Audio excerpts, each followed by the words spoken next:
여러분에게 하나님의 은혜가 동동치기를 바랍니다. 아멘. 오늘 말씀에 보면 예수님께서 저희들과 함께 가이사라 빌립보 지역으로 가셨다고 말하고 있습니다.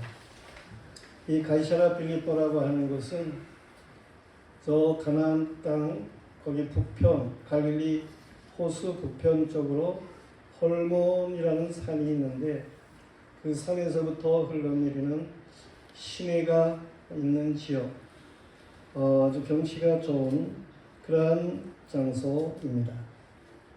이 가이사라 빌립보 지역을 구약 성경에서는 바알가시라 그렇게 말하기도 하는데 예로부터 그 지역 사람들이 숭상하던 바알의 신전이 그곳에 있었기 때문에 그렇게 불려지기도 했습니다. 헬라 시대 때에 올 것 같으면 헬라 사람들이 숭상하는 판이라고 하는 우상이 있는데 그 모두라고 판이라는 말은 모두라고 하는 그런 의미인데 이러한 모든 것을 나름대로 숭상하는 그런 역시 신전이 그곳에 있게 됩니다. 그리고 이제 그 시리아 지역 그 지역을 헬라 시대 때 시리아 지역을 통치하던 셀루크 왕조가 있는데 이 셀루크스 왕조의 안티오코스 3세 때에는 저 애굽 사람들과 그곳에서 전쟁을 하던 그러한 장소이기도 하고 그렇습니다. 또 이 가이사라 빌립보라고 하는 그 지역은 성경에 나오는 헤롯 대왕이 그가 저 로마의 황제인 가이사를 위해서 그곳에 역시 큰 대리석으로 큰 신전을 세운 그러한 지역이기도 한 것입니다. 그런데 이 가이사라라고 하는 곳이 또 있습니다. 지중해 변으로다가 거기에 보면 가이사라라고 하는 그러한 지역이 있습니다.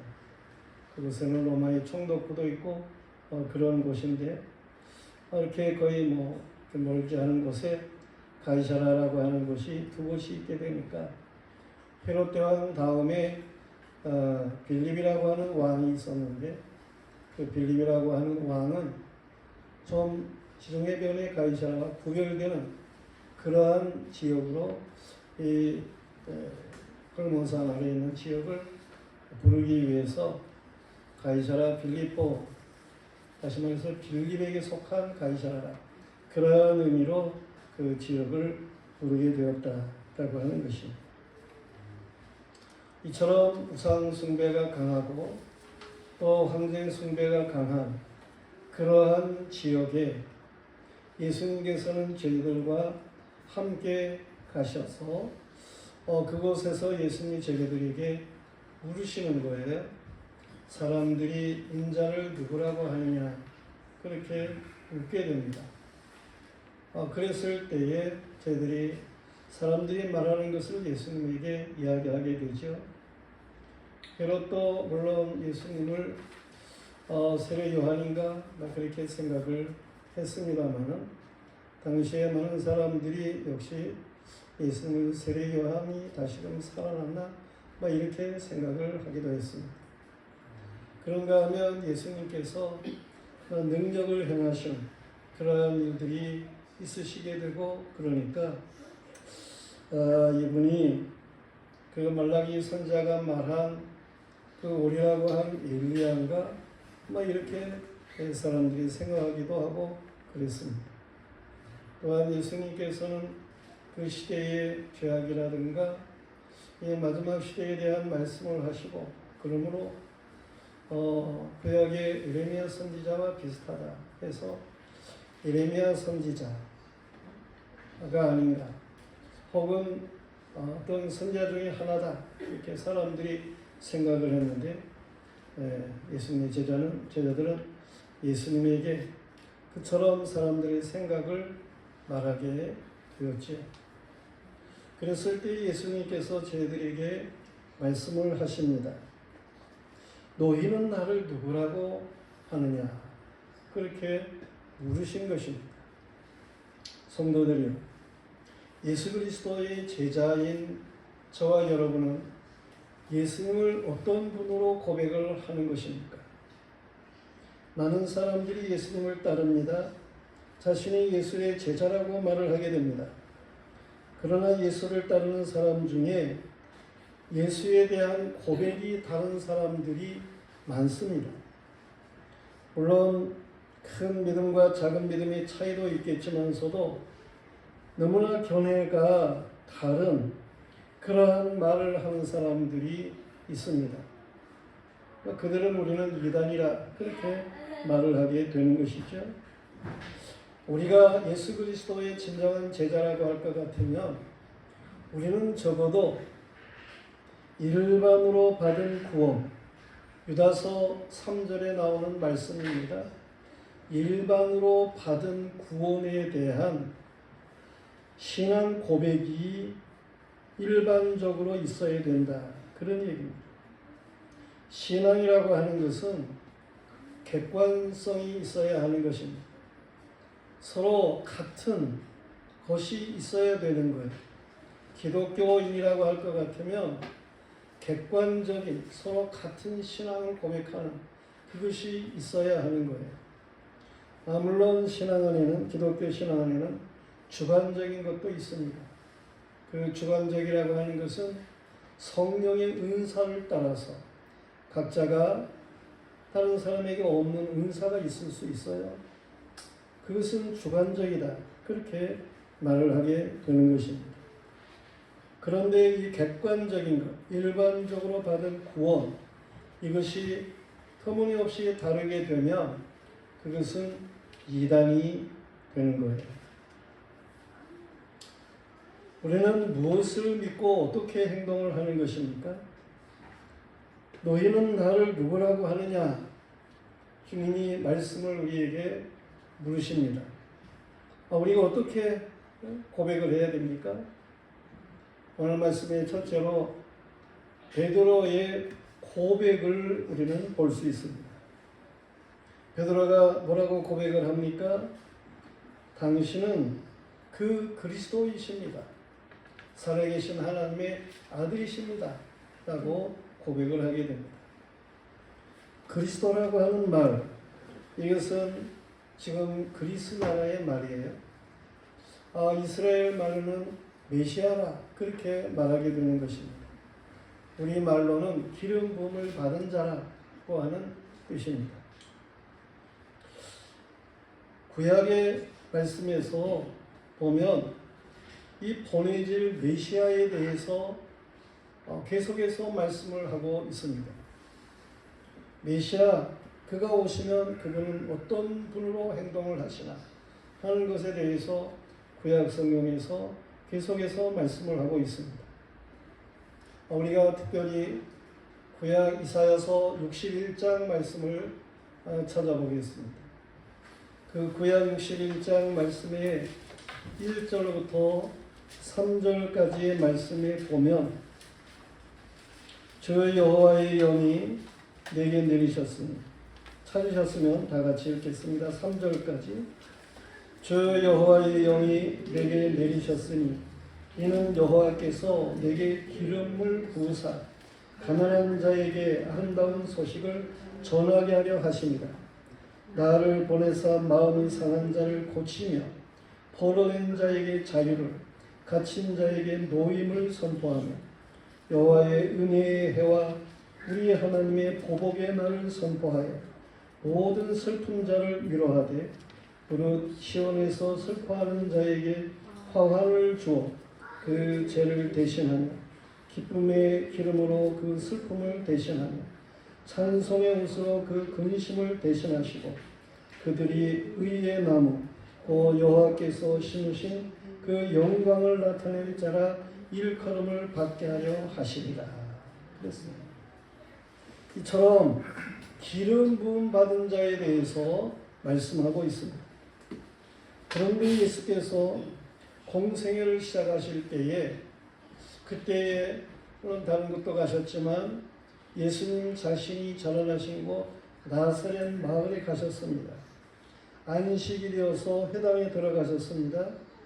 성경을 읽으시려고 서셨습니다.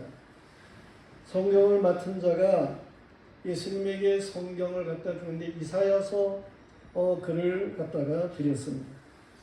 예수님께서는 바로 우리가 지금 읽은 이사야 61장 말씀을 찾아서 읽으셨어요.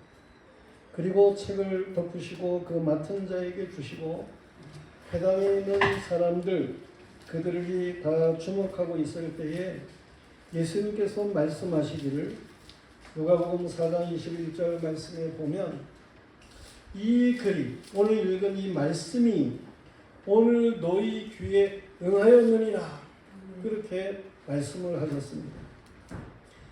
주님이 말씀하신 것은 바로 그 기록된 말씀, 그 기름 부음 받은 자, 그가 예수님 자신이라고 하는 사실을 말씀을 하신 것입니다. 예수께서는 메시아를 세상에 보내시기에 앞서서 기름 부음 받은 자가 오셔서 행할 그런 모든 일들을 뭔가 그 오셔서 기름 부음 받은 자로 오셔서 행하실 그분은 어떤 일을 행하시는지 거기에 대해서 뭔가 여호와께서는 나름대로 암시하여 계시하고자 하시는 것이 있으셨어요. 그래서 구약에 하나님이 일꾼들을 세우는데 장차 오실 분의 예표적인 그러한 사람들로 일하도록 이 일을 맡기셨습니다. 그들이 누구냐 하면 그 이스라엘의 선지자들 그들은 앞으로 오실 기름 부음 받은 자 그분을 예표해서 일한 그런 사람들이었어요. 다시 말해서 여호와께서는 믿음의 족장들을 두시기도 하고 모세를 세우기도 해서 저들을 선지자로 일하게 하셨어요. 그리고 장차 모세와 같은 그 선지자가 오실 것에 대해서 말씀을 하셨습니다.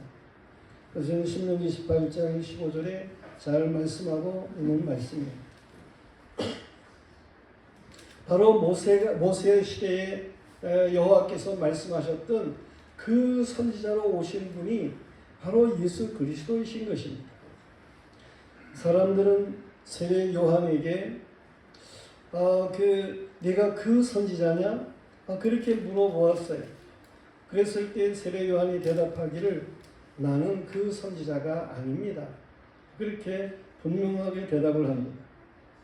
그리고 세례 요한이 말하기를 내 뒤에 오신 이가 계시는데 나는 그의 신발끈을 풀기도 감당하지를 못합니다. 그리고 예수님께서 이제 세례 요한에게 오셨죠. 그랬을 때 세례 요한이 예수님에 대해서 증거를 하게 됩니다. 바로 이분이 오실 분 그분이라는 거죠. 세상 죄를 지고 가는 하나님의 어린 양으로 오신 분이라는 거예요. 세례 요한은 제자들에게 예수 그리스도에 대해서 증거하기를 신부를 취하는 자는 신랑이지만 서서 신랑의 음성을 듣는 친구가 크게 기뻐하나니 나는 이러한 기쁨으로 충만하노라. 그는 흥하여야 하겠고 나는 쇠하여야 하리라. 그렇게 세례 요한이 예수님에 대해서 증거를 했습니다. 구약에 모세 말고도 또 많은 여러 선지자들이 있죠. 이사야니, 에레미야니, 에스겔이니, 또 하박국이니, 오바댜니 여러 선지자들이 많이 있습니다. 하나님께서는 이처럼 많은 구약의 선지자들을 세우셨는데 그들은 하나님이 세운 선지자이기는 하지만 그 오리라고 한 그 선지자는 아니에요. 그래서 구약의 선지자들을 통해서는 하나님께서 부분적으로 계시를 하게 했어요. 부분적인 계시를 이 구약의 선지자들에게는 주셨다고 하는 것을 히브리서 1장 1절에서 잘 보여주고 있습니다. 그렇지만은 이제 보다 확실하게 오신 기름 부음 받은 자, 그 선지자로 예수님께서는 오셨는데, 이 예수님께서는 단번에 하나님께서 보여주시고자 하시는 계시를 다 보이시는 거예요. 단번에 그 하나님의 나라에 대해서 확실하게 증거하신 거예요. 이처럼 그 선지자로 오신 예수 그리스도, 그분을 통해서는 하나님과 하나님의 나라에 대해서 모든 것을 알 수 있는 이러한 계시가 나타나게 되는 것입니다. 그러므로 예수 그리스도를 가리켜서 대선지자라 그렇게 말하게 되는 거예요. 예수님이 바로 그 선지자이신 것입니다. 베드로는 이 사실을 예수님에게 고백하는 거예요. 당신은 바로 그 선지자이십니다. 대선지자이십니다. 그런 고백을 하는 것입니다. 그런가 하면 구약에서 기름 부음 받아가지고 세워지는 사람은 또 있어요. 대제사장들. 모세 시대 때에 하나님께서 하늘의 영광을 보이시고 어떻게 예배를 드려야 할지를 바르게 보여주셨죠. 그러면서 하나님 앞에 나아가는 사람들, 그들은 아론 대제사장 그를 중심해서 하나님 앞에 온전한 예배를 드려야 될 것을 말씀을 하셔요. 이처럼 아론을 대제사장으로 하나님이 세우시고 일하셨습니다. 그 후에도 아론이 죽으면 또 다른 장자가 대제사장이 되어가지고 일을 하게 되고 그러는 거예요. 이 대제사장만이 1년에 단 한 번 이스라엘 달력으로 7월 10일에 이스라엘 백성 전체의 죄를 대신하는 속죄의 피를 가지고 지성소에 들어가서 하나님 앞에 속죄하는 일이 있게 되는 것입니다. 이렇게 대상을 하나님께서 아론부터 세웠어요. 아론이 세우고 그의 아들 엘르아살이 대상이 되고 그러면서 계속 이어져 내려가는 그러한 일이었습니다. 근데 저들은 사람이에요. 연약한 인생이에요. 그래서 죽어요. 그러면 또 다른 제사장이 세워지고 그랬던 거예요.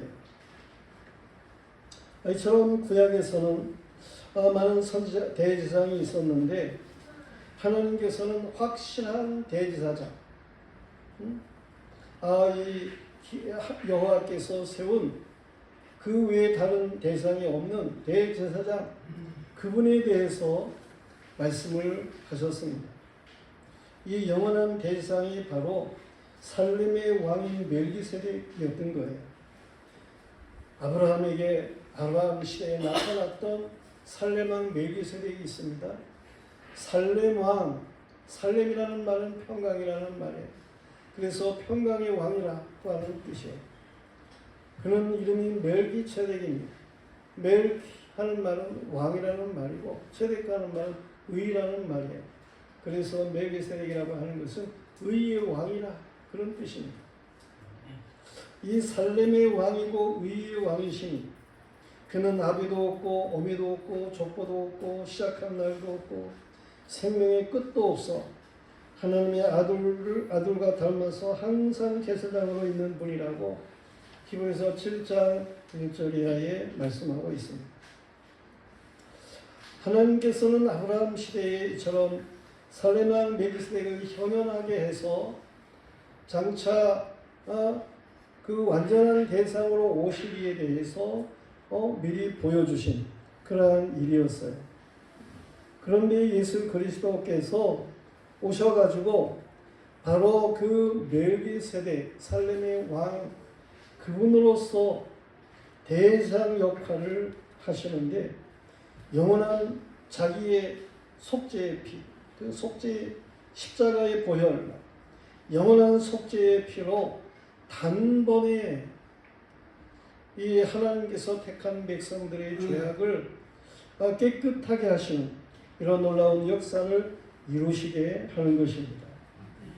이 예수 그리스도야말로 구약에서 계속해서 오시리라고 말했던 그 대제사장이라는 사실을 분명하게 하신 것입니다.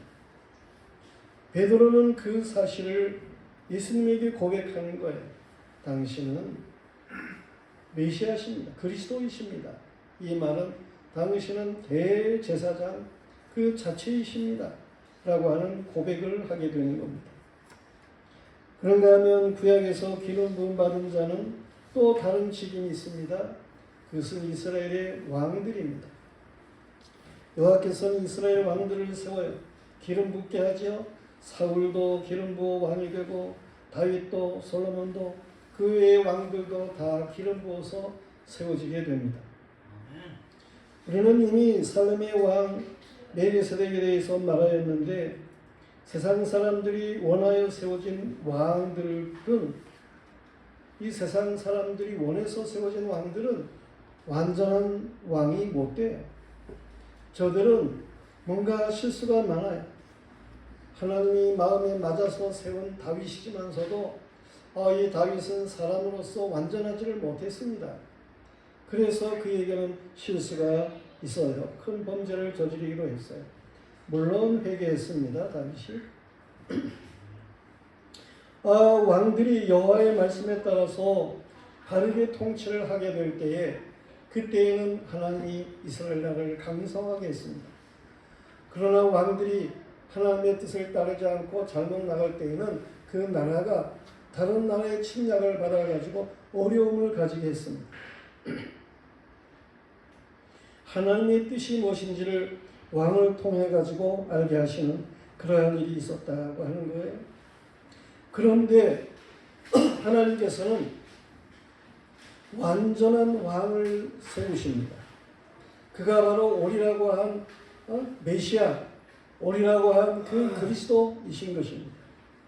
완전하신 왕, 참으로 평강의 왕이시고 참으로 의의 왕이신 분, 그분을 보내실 것을 이처럼 구약의 왕들을 통해서 그 확실한 왕, 진정한 왕, 그분이 오실 것에 대한 것을 하나님께서 보이셨다. 그런 얘기예요. 이 예수 그리스도야말로 참으로 만왕의 왕으로 오신 분이십니다. 베드로가 저는 그리스도십니다. 그렇게 고백을 한 것은 예수님 당신은 바로 모든 것을 우리에게 알게 하는 대제사장이십니다. 우리의 모든 죄를 대신 담당하시는 대제사장이십니다. 당신은 우리의 영원한 왕이십니다. 이 신앙의 고백이었던 거예요. 우리가 예수님의 제자라고 할 것 같으면 이 베드로와 같은 고백을 할 수 있어야 하는 것입니다. 우리 모두가 다 예수는 그리스도십니다 라고 하는 이 고백인 사람들이기를 축원합니다. 베드로는 뭐라고 또 고백을 합니까? 살아계신 하나님의 아들이십니다 라고 고백을 하는 거예요. 살아계신 하나님, 하나님은 영원부터 영원까지 계십니다. 하나님께서는 알파와 오메가가 되시는 거예요. 언제나 생명력 있게 행하시는 분이셔요. 그러므로 살아계신 하나님이라 말하게 되는 것입니다. 말씀이신 예수 그리스도도 태초 이전에 영원의 시간에 계셨어요. 그리고 영원토록 계시는 거예요. 히브리서 13장 8절에 말씀하고 있는 것처럼 예수 그리스도는 어제나 오늘이나 영원토록 동일하시다 그랬습니다. 그러므로 살아계신 하나님이십니다.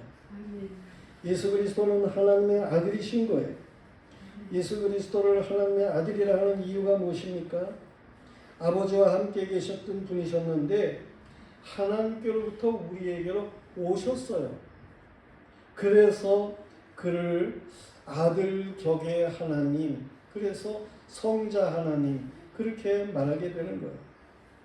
아버지의 하나님의 대속을 위해서 말씀을 성취하기 위해 육체로 보내진 예수님, 그 낮아지신 예수님, 그런 의미에서 성자 하나님 그렇게 말하게 되는 것입니다.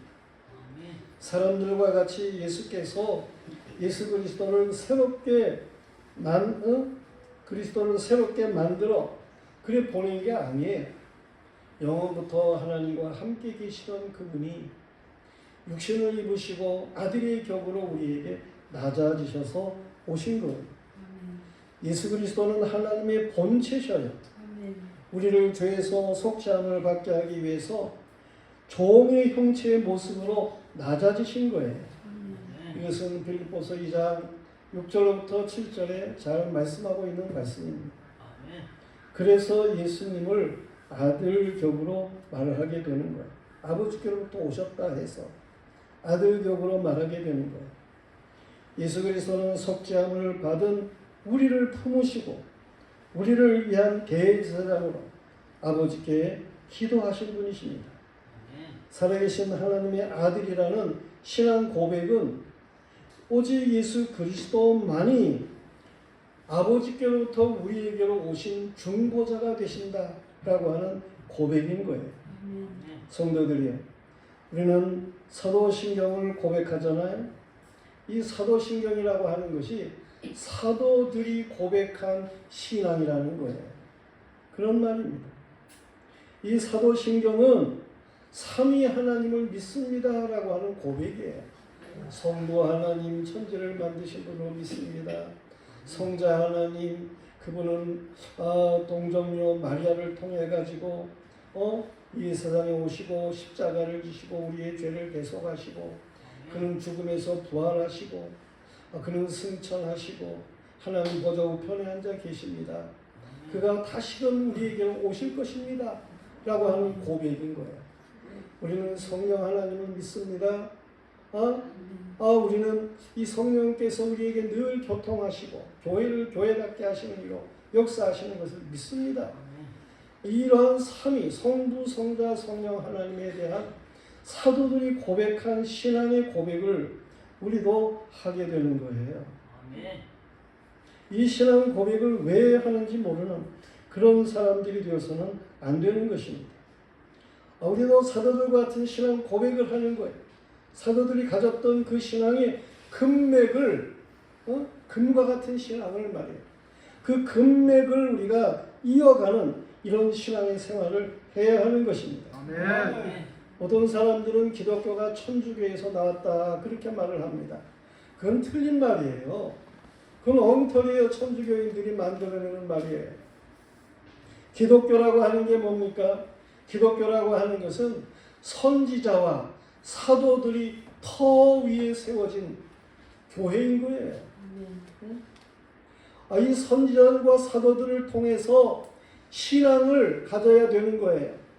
그게 사도들과 선지자와 사도라고 하는 것은 성경을 가리켜 말하기도 하는 것입니다. 이 성경이 말하고 있는 하나님에 대한 신앙을 우리가 가져야 되는 거예요. 이게 교회의 시작부터 가지게 된 신앙인 것입니다. 그런데 거기에 영지주의라고 하는 신비주의 이단이 붙게 되는 거예요. 율법주의라고 하는 이 유대 율법주의 잘못된 신앙이 또 붙게 되는 거예요.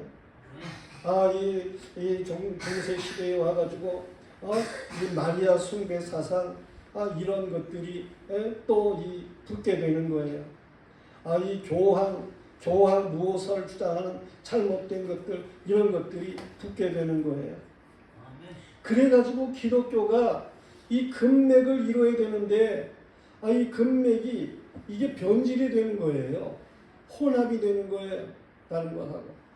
그래서 이 종교 개혁자라고 하는 사람들, 바른 신앙을 가진 개혁자들이 이래서는 안 됩니다. 이 기독교는 이래서는 안 됩니다. 이 잘못된 모든 것, 이 영지주의 이단, 율법주의 이단, 마리아 숭배 사상 이단, 이 교황 무호설 주장하는 이단, 이런 걸 배격해야 됩니다. 그런 걸 버려야 됩니다. 그래서 우리는 선지자와 사도들이 터 위에 세워진 이 근맥의 신앙을 그대로 유지해야 됩니다. 이걸 주장한 게 개혁인 거예요. 이게 어떻게 천주교에서 나온 겁니까? 이건 본래적인 기독교인 거예요. 역사성을 바르게 알아야 되는데 그걸 바르게 알지를 못하니까 이게 무슨 천주교에서 기독교가 나왔나 보다 그러는데 천만의 말씀이에요. 그리고 이제 이런 중세 시대가 지나니까 이게 이제 자유주의라고 하는 것이 또 기독교에 붙었습니다. 그런가 하면은 혼합주의라고 하는 것이 기독교에 붙었습니다. 오늘날 기독교가 많이 변질이 되는 거예요. 우리는 하나님의 말씀으로 돌아가야 되는 거예요. 예수 그리스도에 대한 바른 신앙을 찾아야 되는 거예요. 다시 한번 이 종교 개혁과 같은 이런 신앙의 개혁이 일어나야 된다. 그런 얘기입니다. 그래서 금맥의 신앙을 우리가 바르게 유지하고 살아갈 수 있는 믿음의 사람들이 되어야 하는 것입니다. 베드로의 신앙 고백으로 돌아가야 됩니다. 주는 그리스도시요 살아계신 하나님의 아들이십니다. 이 신앙을 우리가 가져야 되는 것입니다. 신앙이 우리의 거예요. 그런가 하면 두 번째로는 시몬 베드로의 축복이에요. 주님은 시몬에게 내가 복이 있다 하셨습니다. 시몬이 받은 복이 뭡니까? 예수께서 시몬을 바요나 시몬이라 그렇게 부르셨어요. 이 바요나 시몬이라고 하는 것은 본래 그가 아버지로부터 받은 이름이에요. 시몬, 들으심이라고 하는 뜻이에요. 그런데 오늘 말씀에서 그 시몬을 바요나 시몬아 그렇게 얘기를 해요. 이게 무슨 뜻입니까? 바라고 하는 것은 아들이라는 뜻입니다. 요나, 사람 있죠. 요나라는 사람이 있죠. 이 바라고 하는 것은 아들이라는 말이에요. 그래서 바디메오 그러면 디메오의 아들이라는 말이에요. 바나바 그런데 그것은 그 나바 위로의 아들이라는 말이에요. 그렇게 바라고 하는 것은 아들이라는 표현인데 사람들이 말을 하죠. 누구의 아들, 누구의 딸 이러면서 부르게 되고 그러죠. 근데 예수님께서 오늘 시몬에게 바요나 그렇게 부르게 됩니다. 그 요나라고 하는 의미인데 요나는 비둘기라고 하는 이름의 뜻이고 구약의 한 선지자의 이름이기도 하고 그렇습니다. 이 시몬이 요나라고 하는 사람의 아들일 수도 있겠죠. 그럴 수도 있을 수 있습니다. 그렇지만 오늘 말씀의 문맥을 살펴보게 될 때에 예수께서 바요나 시몬이라 이렇게 표현하게 되는 데에는 나름대로 특별한 의미가 있는 것입니다. 이미 예수님께서는 요나의 표적에 대해서 말씀을 하셨어요. 내가 보일 표적은 요나의 표적밖에 없다. 그런 말씀을 하셨어요. 그리고 오늘 이 시몬에게 그 요나를 소원해서 너는 요나의 아들이다. 아들인 시몬이야. 이렇게 말씀하시는 데에는 그 베드로가 요나와 같은 그러한 신앙의 사람인 것을 주지시키는 그런 말씀인 거예요. 시몬이 예수에 대한 고백은 그걸 복이 있다. 예수님께서 말씀하시잖아요. 복이 있는 이유가 어디에 있습니까? 그것은 예수님에게 바른 신앙 고백을 했기 때문에 그런 거예요. 그러면서 예수님이 하시는 말씀이 그 고백은 네 스스로 아는 게 아니라는 거예요. 혈통으로 아는 것도 아니라는 거예요. 육정적으로 아는 게 아니라는 거예요. 이 고백을 이 베드로가 알도록 고백하도록 그렇게 한 것은 하늘에 계신 아버지시라는 거예요. 그 말은 무슨 말입니까? 이 베드로가 혈통이 아니고 육정이 아닌 것으로 예수님에 대한 바른 고백을 가진 그런 사람이라고 하는 것은 요한복음 1장 12절에 말씀하는 것처럼 예수님을 영접하는 자 곧 그 뜻대로 부심을 받은 자들에게는 하나님의 자녀된 권세를 주셨으니 라고 하는 말씀과 같이 너 베드로 너는 하나님의 권세를 받은 그런 사람이야. 너는 그 요나가 하나님의 부름을 받고 그리고 하나님의 말씀을 외치고 그래서 니느웨를 살리고 이런 역사를 가져온 그 요나의 아들과 같이 그렇게 하나님의 택한 백성인 거야. 이것을 예수님께서 시몬에게 알게 하시는 말씀이에요. 성도들이요. 예수께서 보일 유일한 표적으로 요나의 표적을 말씀하셨는데 바로 시몬을 그 요나의 아들로 표현하시는 시몬이 감당할 사명이 복이 있음에 대해서 말씀하시는 것으로 믿으시길 바랍니다. 우리도 하나님의 자녀된 권세를 가진 복 있는 사람들로서 주님이 우리를 바요나와 같이 그렇게 인정할 수 있는 그런 복 있는 사람들이 되어야 하는 것입니다. 그 복을 받아야 돼요. 그런가 하면 오늘 말씀의 세 번째는 시몬 베드로의 열쇠입니다. 주님은 시몬을 부르실 때에 장차 너는 게바라 하리라 그랬어요. 게바라는 말은 이스라엘 말입니다. 그걸 이제 성경 원어인 헬라어로 바꾸면 그것은 베드로라 그렇게 되는 거예요. 베드로스. 너는 베드로라. 역시 뭐 그 말이 너는 반석이라 그런 말이 되는 것입니다. 오늘 그런데 말씀에 전부터 이미 부르신 이름을 재차 언급하시면서 너 베드로다 그렇게 말씀하시면서 그 이름이 불리워지는 것은 이 베드로가 주님이 기뻐할 그런 신앙을 가지고 있기 때문에 정말 반석 같은 신앙을 가지고 있기 때문에 다시금 그의 이름을 베드로라고 부르시는 그러한 일인 거예요. 예수 그리스도께서는 그 반석 위에 주님의 교회를 세울 것에 대해서 말씀을 하셨어요. 그런데 이 말은 베드로 그의 위에다가 교회를 세우겠다는 말이 아니에요. 베드로라는 말은 헬라어로 그 사람을 말할 때는 페트로스 그럽니다. 그런데 반석이라고 하는 말은 같은 단어입니다만은 베드로는 남자이기 때문에 페트로스 그러는 것이고 이 예수님께서 이 반석 위에 교회를 세우겠다라고 하신 그 반석은 여성 명사로 되어 있는 거예요. 페트라라고 하는 여성 명사로 되어 있어요. 그게 무슨 말이냐 하면은 이 베드로가 고백한 신앙 고백 그것을 페트라라 그렇게 말하는 거예요. 아멘. 베드로 위에 교회를 세우겠다는 말이 아니고 베드로가 고백한 그 신앙 고백 위에 교회를 세우겠다 그런 말씀인 거예요.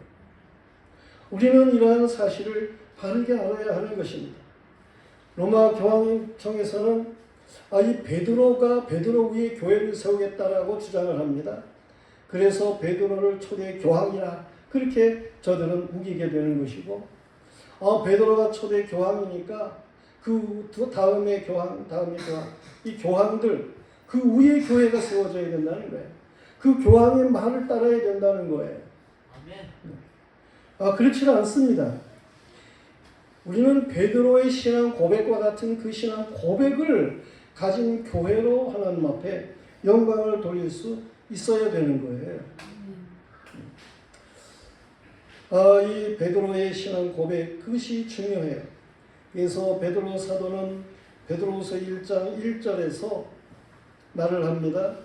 예수 그리스도의 종이요 사도인 시몬 베드로는 우리 하나님과 구주 예수 그리스도의 의를 힘입어 동일하게 보배로운 믿음을 우리와 함께 받은 자들에게 편지하노니 이 동일하게 보배로운 믿음을 우리와 함께 받은 자들 이게 교회인 거예요. 성도라면 이미 말한 것처럼 동일하게 보배로운 믿음을 가져야 하는 것입니다. 이 객관적인 신앙 고백을 할 수 있어야 하는 것입니다. 저는 그리스도시요 살아계신 하나님의 아들이십니다라고 고백을 할 수 있어야 하는 것입니다. 이런 고백을 가진 교회는 건물이 아니에요. 사람, 예수 그리스도 안에 신앙을 바르게 가진 사람들, 그들을 가리켜서 교회라고 말을 하는 거예요. 이 베드로와 동일한 신앙 고백을 가진 그 교회는 음부의 권세가 헐 수 없습니다. 음부가 이길 수 없어요. 마귀는 이미 예수 그리스도에게 3번 시험을 했어요. 돌로 떡덩이를 만들어 보시오. 높은 데서 뛰어내려 보시오. 나한테 절을 하시오. 그럼 내가 이 모든 걸 다 주겠어. 이런 3가지 시험을 했어요. 마귀는 그 3가지 범주 안에 꼭 시험을 합니다. 그런데 예수님이 마귀의 시험을 물리쳤어요. 이기셨어요. 그래서 마귀가 도망친 거예요. 다시는 예수님에게 대항을 해볼 수가 없는 거예요. 그런데 예수 그리스도 안에 예수는 그리스도십니다. 하나님의 아들이십니다. 이런 신앙 고백을 가진 그런 교회를 마귀가 넘볼 수 있습니까? 마귀가 이런 교회를 넘볼 수가 없는 거예요. 이길 수가 없는 거예요. 성도들이요. 영화교회는 예수께서 그리스도이심을 믿습니다. 아멘. 예수께서 살아계신 하나님의 아들이신 것을 믿습니다. 아멘. 음부의 권세가 영화교회를 할 수 없음을 믿습니다. 아멘. 우리는 언제든지 강하고 담대하게 나갈 수 있어야 되는 거예요. 그런 교회에게 내가 천국 열쇠를 네게 주리니 네가 땅에서 무엇인지 매면 하늘에서도 매일 것이요 네가 땅에서 무엇인지 풀면 하늘에서도 풀리리라 그러셨어요. 천국 열쇠를 베드로에게만 주었습니까? 그게 아니에요. 베드로와 같은 신앙 고백을 가진 모든 사람들에게 하나님께서는 모두 천국에 들어갈 수 있는 그런 열쇠를 주시는 거예요. 주님이 열어주시는 거죠. 그 열쇠의 주인이 누굽니까? 베드로입니까? 아니에요. 베드로가 주인이 아니에요. 계시록 3장 7절 말씀에 보면 거룩하고 진실하사 다윗의 열쇠를 가지시니 곧 열면 닫을 사람이 없고 닫으면 열 사람이 없는 그가 누굽니까? 예수 그리스도이신 거예요. 예수 그리스도가 열쇠의 주인이시라니까요. 계시록 1장 18절에서도 주님은 세세토록 살아있어 사망과 음부의 열쇠를 가지셨다 그랬습니다. 베드로에게 천국 열쇠를 주심을 말씀하시면 베드로와 동일한 신앙 고백을 가진 사람들에게는 누구에게나 천국에 들어갈 수가 있다라고 하는 말씀으로 믿으시기를 바랍니다. 아멘. 주님이 말씀을 하시는 거예요. 베드로에게 네가 열쇠를 준다고 말씀하시고 네가 땅에서 매면 하늘에서도 매일 것이고 땅에서 무엇인지 풀면 하늘에서도 풀리리라 말씀하셨습니다. 이 천국의 열쇠를 가진 교회라고 말할 수 있는 이 교회가 하나님 앞에 기도하면 하나님이 그 기도에 응답하시겠다는 말씀인 거예요. 여러분은 하나님 앞에 푸는 기도의 사람들이 되시기를 바랍니다. 그래서 모든 것이 다 잘 풀려지기를 축원합니다. 천국 열쇠에 속한 사람들이라니까요. 그 신앙을 가진 사람들은 다 천국에 들어가는 것입니다. 성도들이요, 반석 같은 신앙 고백 위에 교회가 세워지는 것을 믿으시길 바랍니다. 주님 교회는 음부의 권세가 할 수 없음을 믿으시기를 바랍니다. 성도의 기도는 틀림없이 응답된다는 사실을 믿으시기를 바랍니다. 주를 믿는 사람은 누구나 천국의 영광을 누리는 것을 믿으시기를 바랍니다. 말씀을 맺으면 오늘 본문 맨 마지막에 말씀에 내용이 있습니다. 맨 마지막에 20절에 뭐라고 그랬습니까? 이에 제자들에게 경고하사 자기가 그리스도인 것을 아무에게도 이르지 말라 하시니라. 이 성경이 이게 번역이 잘못됐습니다. 본래 그런 말이 그렇지 않습니다. 예수님께서 제자들에게 말씀을 하셔요. 그때 예수님께서 제자들에게 경고하셨다라고 어느 성경에 말씀을 하고 있습니다. 경고라고 하는 게 뭡니까? 축구를 할 때에 페널티를 받는 거죠. 옐로 카드를 받는 거죠. 그런 경고를 예수님께서 저희들에게 하셨다 그랬어요. 무엇 때문에 예수님께서 경고를 하셨느냐? 그 원어 성경에 보면 히나 메데니 에이포신 이런 말이 있는데 이 말은 무슨 얘기냐면 어떤 다른 사람들 아무에게라고 얘기를 할 수 있는 그 아무에게 말하지 않은 것 때문에 라는 거예요. 제자들이 말하지 않은 것 때문에 예수님께서 경고를 주신 거예요. 뭘 제자들이 말을 하지 않았느냐? 포티아우토 에스틴 크리스토스, 예수님 자신이 그리스도이신 것을, 무슨 얘기인지 아시겠죠? 예수님 자신이 그리스도이신 것을 다른 사람들에게 말하지 않은 것 때문에 예수님께서 제자들을 경고하셨다. 그런 말이에요. 그러니까 우리 성경에 얼마나 이게 잘못 번역이 되고 있나 하는 것을 알아야 하는 것입니다. 예수가 그리스도이신 것을 다른 사람들에게 말하지 않으면, 그러면 예수님이 베드로를 경고하신 것처럼 예수님은 경고하신다니까요. 옐로 카드를 주신다니까요. 여기에 예수가 그리스도이신 것을 증거하지 않는 사람들에게 주님께서는 옐로 카드를 주신다. 그런 말이에요. 그런데 출근을 하는데 그 옐로 카드를 받았음에도 불구하고 또 다시 페널티가 있게 되면 어떻게 됩니까? 그러면 레드 카드를 받는 거예요. 무슨 말씀입니까? 우리가 예수님을 그리스도로 증거해야 된다라고 하는 말씀이에요. 증거하지 않으면 옐로 카드를 받고 더 심각하면 레드 카드까지 받을 수 있는 거니까 우리는 정신을 차려야 하는 것입니다. 베드로에 대해서 얘기를 했잖아요. 그가 고백한 그 신앙 고백을 가져야 되는 거예요. 그가 받은 그 복을 받아야 하는 거예요. 그가 받은 그 열쇠를 우리도 받아야 하는 거예요. 예수님이 그리스도이십니다. 하나님의 아들이십니다. 라고 하는 이 고백을 분명하게 하고 말로도 하고 생활로도 하고 그래서 확실하게 살아가는 이러한 믿음의 사람들이어야 하는 것입니다. 모든 성도들 이런 복스러운 사람들이기를 주님의 이름으로 축원합니다.